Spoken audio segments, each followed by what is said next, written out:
नमस्कार। वेलकम करते हैं आप सभी का प्रसाद कॉमर्स क्लासेस में। ये हमारी जो सीरीज चल रही है वो प्रतिदिन आपको मिलेंगे।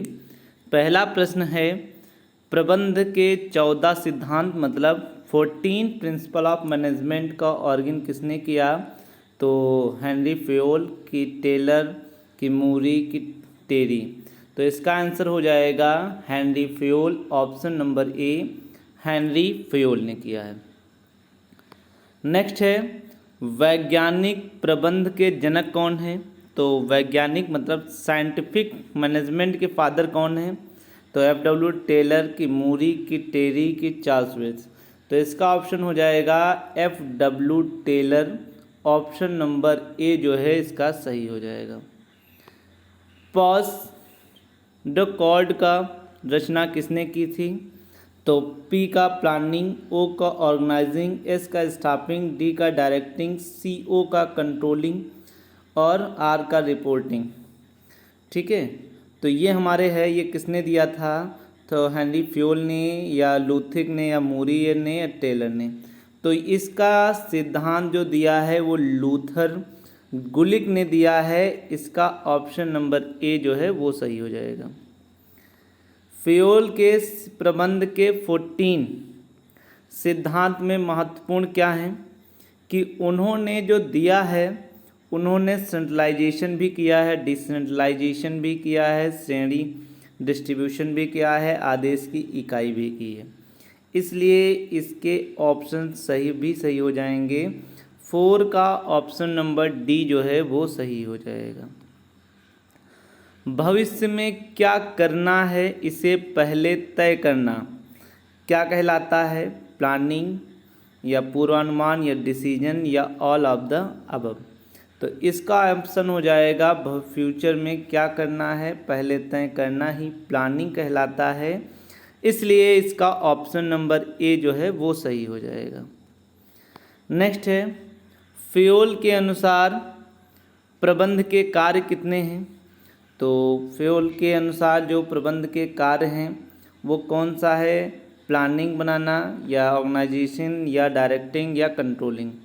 तो इसका हो जाएगा ऑप्शन नंबर डी जो हो जाएगा वो हो जाएगा। फेयोल के अनुसार जो मेन है वो है डिसीजन मेकिंग, नियंत्रण और डिसीजन, और उस वो किससे होगा? नियंत्रण से। तो ऑप्शन नंबर डी जो है वो सही हो जाएगा, कंट्रोलिंग से। व्यावसायिक प्रबंध के दृष्टिकोण से नियोजन का तात्पर्य है। तो व्यावसायिक दृष्टिकोण से जो नियोजन है उससे क्या तात्पर्य है? तो ये एक अल्टरनेटिव ऑब्जेक्ट है कि ये पॉलिसीज़ है कि ये कार्य विधियों में सर्वोत्तम चुनाव है या सभी। तो इसका ऑप्शन नंबर डी हो जाएगा, ऑल ऑफ द अबव, उपर्युक्त सभी हो जाएगा। नेक्स्ट है, नियोजन के उद्देश्य क्या हैं? तो नियोजन के उद्देश्य जो हैं, घटना प्रवाह को वांछित दिशा प्रदान करना, कार्यों में निश्चितता लाना और गतिविधियों में एकात्मक व समन्वय स्थापित करना। कि ऑल ऑफ द अबव, तो यहाँ पे भी आंसर डी हो जाएगा, option number D, all of the above. किसी संस्था में प्रत्येक कर्मचारी वर्ष में 14 डेज सवेतन आकस्मिक अवकाश प्राप्त कर सकता है। ये क्या है? तो ये संस्था की पॉलिसी है या ऑब्जेक्ट है या कार्य करने का तरीका है या ऑल ऑफ द अबव। ये किसी कंपनी के ऑर्गेनाइजेशन के द्वारा की इशू की गई ही पॉलिसीज़ है। इसलिए इसका ऑप्शन नंबर जो है ए सही हो जाएगा। नेक्स्ट है, नियोजन की प्रकृति के तत्व हैं कौन से? तो लक्ष्य ऑब्जेक्ट में प्रथम अनिवार्यता है, सर्वव्यापकता है कि सभी। तो इसका भी हो जाएगा कि option number D, all of the above. नियोजन की सीमाओं को कितने भागों में बांटा गया है? तो कुछ कंट्रोल किए जा सकते हैं, कुछ सेमी कंट्रोल किए जा सकते हैं और कुछ अनकंट्रोल किए जा सकते हैं। इसलिए इसका भी ऑप्शन नंबर डी सही हो जाएगा। नेक्स्ट है, नियोजन की सीमाएं प्रबंधकीय योजना के उद्देश्य पर प्रभाव डालती हैं। तो कैसा प्रभाव डालती हैं?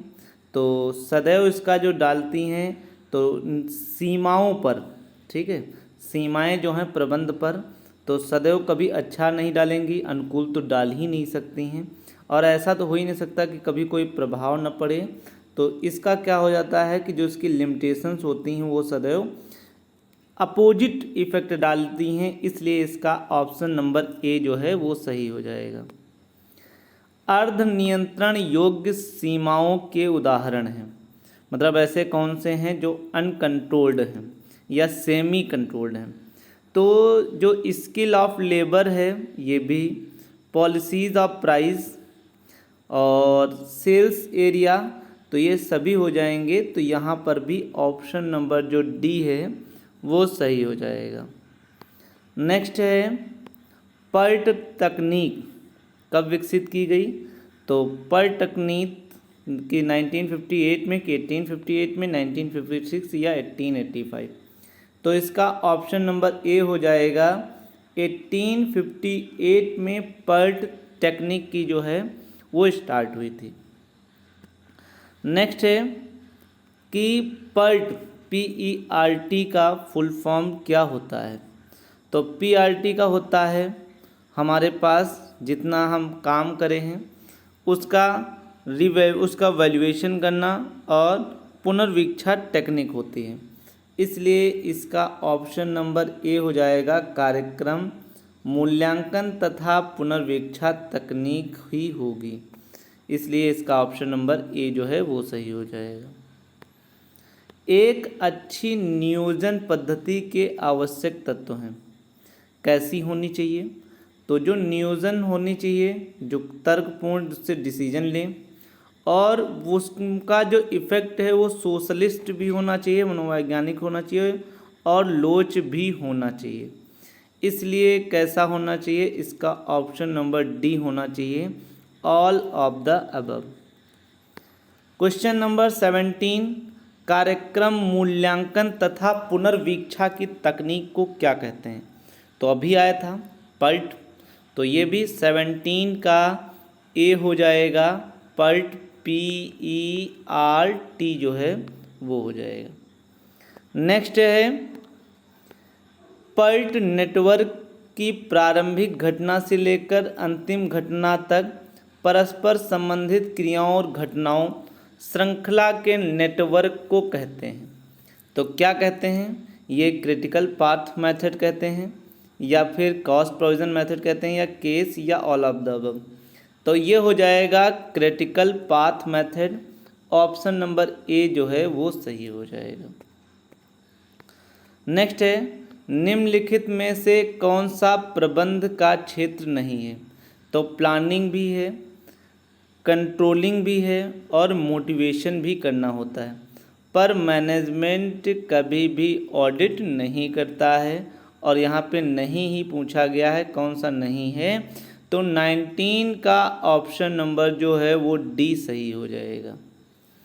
नेक्स्ट है क्वेश्चन नंबर 20, जो नियंत्रण की प्रकृति के तत्व कैसे होते हैं?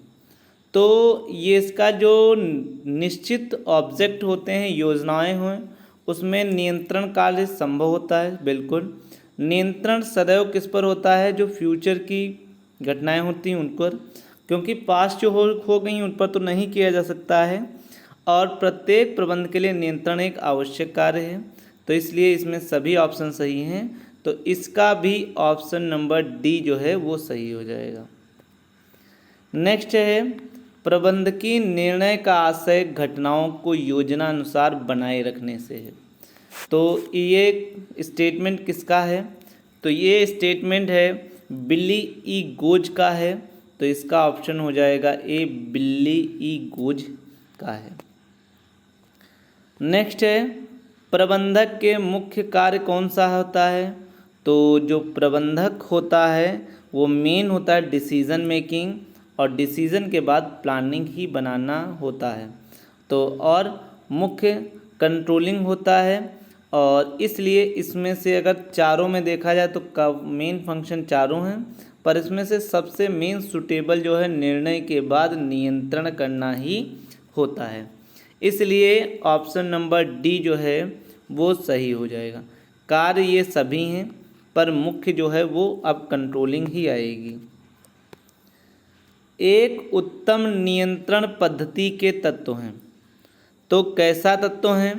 तो ये कार्य की प्रकृति एवं आवश्यकता अनुकूल हो, ये भी बिल्कुल राइट है। लोचदार एवं सरल हो, बिल्कुल हो। संगठन संरचना के अनुकूल एवं मितव्ययी हो, ये भी सही है। तो इसलिए इसके सभी ऑप्शन सही हैं। तो इसका ऑप्शन नंबर जो है डी है वो सही हो जाएगा। नेक्स्ट है 24। निम्नलिखित में से कौन सा लाभ बजट नियंत्रण पद्धति का लाभ नहीं है? तो लाभ नहीं है तो ये एक लाभ जो है भावी परिस्थितियों का बुद्धिमी मतलब जो होता है ये एक होता है, ठीक है। मानक लागतों में भी होता है और लाभ को स्थिरता में लाना भी होता है, पर आंतरिक संघर्ष नहीं होता है और पूछा नहीं ही गया है, इसलिए इसका ऑप्शन जो है वो सही हो जाएगा। नेक्स्ट है केंद्रीकरण का अर्थ क्या होता है? सेंट्रलाइजेशन। सेंट्रलाइजेशन मतलब केंद्र के पास रहना कि दूर रहना, केंद्र के ना पास ना दूर, ये ऑल्सो। तो किसी चीज़ के सेंटर में रहना तो मतलब उसके पास में रहना, और डिसेंट्रलाइजेशन मतलब उसके दूर, और सेंट्रलाइजेशन मतलब उसके पास। तो इसका ऑप्शन ए हो जाएगा, केंद्र के पास रहना। नेक्स्ट है विकेंद्रीकरण विस्थानीकरण से भिन्न है। एक सेकेंड। विकेंद्रीकरण विस्थानीकरण से भिन्न है मतलब डिफरेंस है। डिसेंट्रलाइजेशंस जो है वो डिफरेंट है। तो ये बिल्कुल सही है, सत्य हो जाएगा। इसका ऑप्शन नंबर जो ए है वो सही हो जाएगा। नेक्स्ट क्वेश्चन 27 है। क्या कह रहा है? एक कंपनी जिसका प्रधान मेन हेड ऑफिस जो है वो दिल्ली में है और उसकी फैक्ट्री जो है वो कोटा में है, दूसरी जो है वो जयपुर में है, मतलब एक पास नहीं है। और जब एक पास नहीं है तो विस्थानीकरण तो हो ही नहीं सकता है, विकेंद्रीकरण भी नहीं होगा और केंद्रीकरण भी नहीं। तो इसका ऑप्शन नंबर जो डी है वो सही हो जाएगा, ऑल ऑफ द अबव, क्योंकि हमें बहुत कोई इनसे के बारे में इंफॉर्मेशन नहीं मिली है। नेक्स्ट है सामान्य शब्दों में विकेंद्रीकरण का अर्थ होता है केंद्र से दूर रहना कि पास में रहना, कि केंद्र के न पास न दूर, की ऑल ऑफ द अबव। तो विकेंद्रीकरण, केंद्रीकरण सेंट्रलाइजेशन केंद्र के पास में रहना, तो विकेंद्रीकरण जो होगा वो केंद्र से दूर रहना होगा, इसलिए इसका ऑप्शन नंबर जो है वो ए सही हो जाएगा। संस्था में केंद्रीकरण किन कारणों से कराया जाता है? तो किन कारणों से कराया जाता है? तो जिनकी पर्सनल डायरेक्शन हो वो भी, समन्वय क्रियाओं में भी और कार्यों में एकरूपता के लिए भी। तो इसके ऑप्शन डी हो जाएगा, ऑल ऑफ द अबव, सभी उपयुक्त सभी के लिए। संस्था में फैक्ट्रियों या कार्यालयों का प्रधान कार्यालय से दूर स्थापित करने से क्या आशय है? तो हम इसको कहते हैं कि वो एक, जब संस्था की फैक्ट्रियां जो होती हैं वो ऑफिस से प्रधान कार्यालय से दूर होती हैं तो केंद्रीकरण तो हो ही नहीं सकता है, तो वो उसको हम बोलते हैं सदैव विस्तारीकरण बोलते हैं, इसलिए इसका ऑप्शन नंबर सी जो है वो सही हो जाएगा। वह कौन सा विद्वान है जिसे संगठन के पुराने सिद्धांत कहावतों के रूप में दिखाई पड़े? तो ऐसा कौन है? तो ये हेनरी फ्योल है या लूथर गोवेक है या हर्बर्ट साइमन है या डर्विग है। तो हेनरी फ्योल ने 14 प्रिंसिपल दिए तो ये तो हो ही नहीं सकते हैं। लूथर ग्रोव पोस्टडोकॉर्ड कर दिया, तो इसलिए इसका ऑप्शन जो है वो हर्बर्ट साइमन जो है वहीं पुरानी थिंकिंग करते हैं, पुराने सिद्धांत के रूप में दिखाई पड़ते हैं। इसका ऑप्शन नंबर सी जो है वो सही हो जाएगा। पोस्ट कॉर्ब दृष्टिकोण के आलोचक कौन लोग होते हैं? जो मानव संबंधी दृष्टिकोण के समर्थक होते हैं, या नौकरशाही, या वैज्ञानिक, या इसके। तो इसका सही ऑप्शन हो जाएगा जो मानव संबंध दृष्टिकोण के समर्थक होते हैं। ऑप्शन नंबर ए जो है वो सही हो जाएगा। नेक्स्ट क्वेश्चन है, क्या प्रबंध एक पेशा है? आपसे पूछा जाता है। तो बिल्कुल है, क्योंकि मैनेजमेंट पढ़ाया जाता है, पढ़ाकर ही सीखा जाता है, इसलिए इसका नेक्स्ट ऑप्शन नंबर ए जो है वो सही हो जाएगा। कौन सा सिद्धांत हेनरी फ्योल द्वारा प्रतिपादित नहीं किया गया है? मतलब which is the principle is not organ by Henry Fayol. तो आदेश की एकता बिल्कुल है, अनुशासन का भी सिद्धांत है, और निर्देश का भी सिद्धांत है, पर आंतरिक प्रबंध के बारे में कुछ भी उन्होंने नहीं कहा है, और यहाँ पे नहीं ही पूछा है, इसलिए इसका ऑप्शन नंबर जो डी है वो सही हो जाएगा। क्वेश्चन हमें बहुत सावधानी से पढ़ना भी है, एक बार नहीं 2 बार पढ़िए, जिससे हमें कई बार समझ में आए।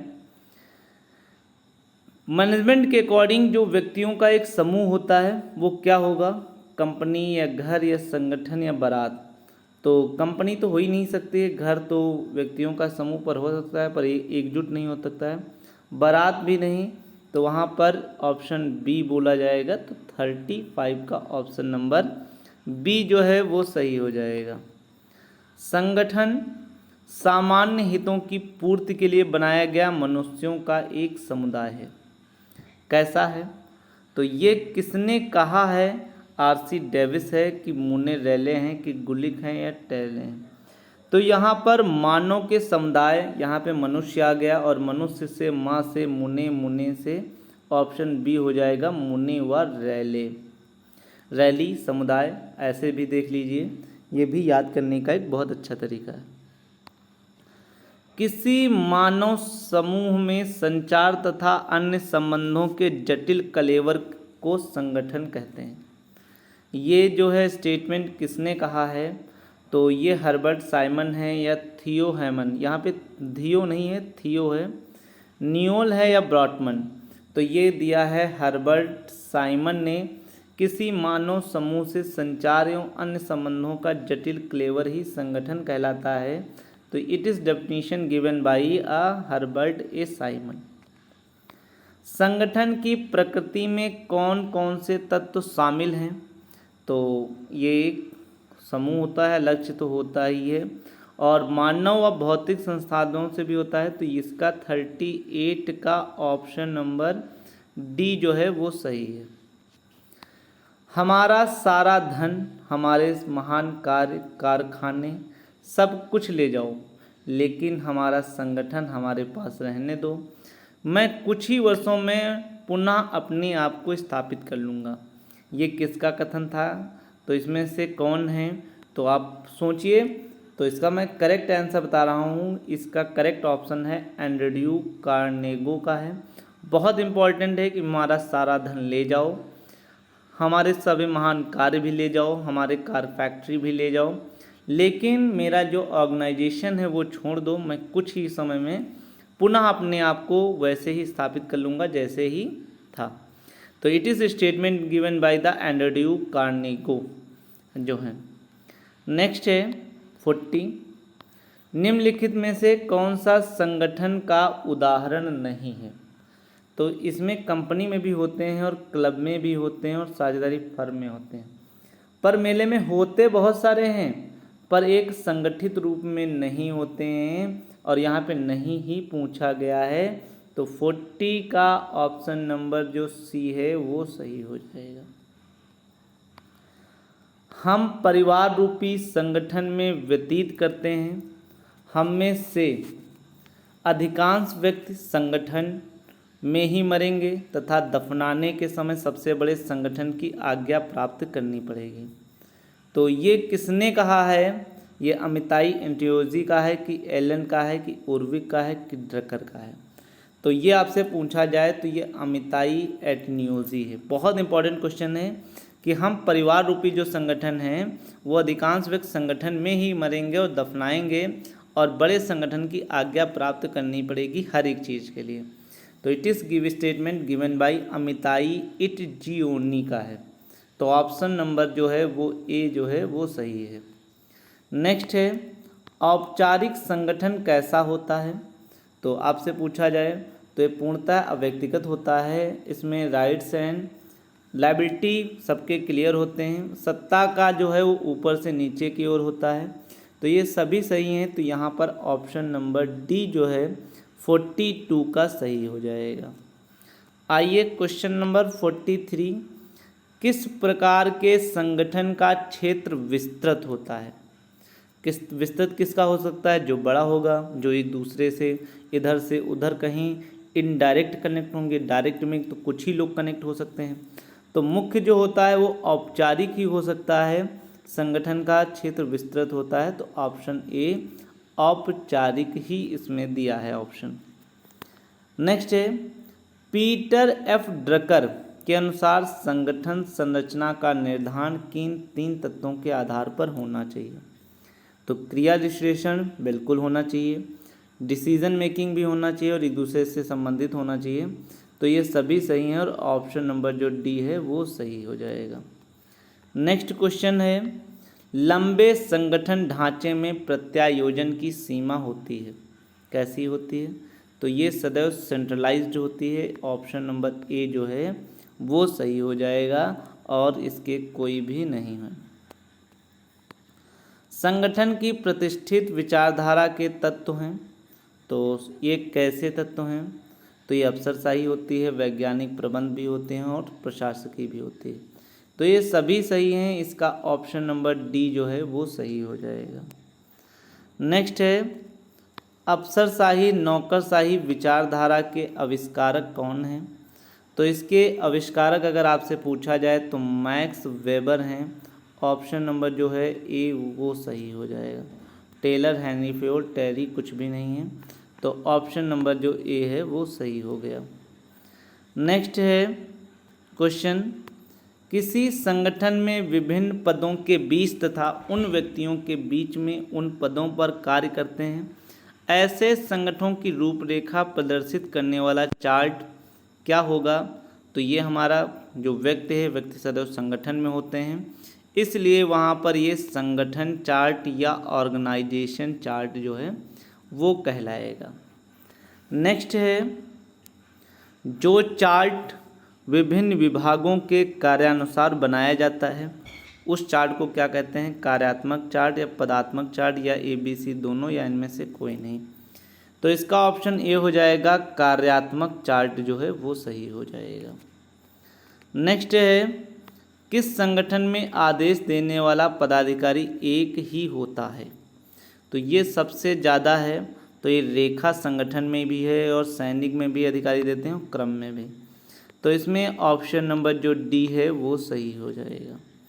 तो ये हमारे 50 क्वेश्चंस थे। बाकी इसके प्रिंसिपल ऑफ मैनेजमेंट के जितने बचे हैं वो हमारे नेक्स्ट वीडियो में आपको मिलेंगे।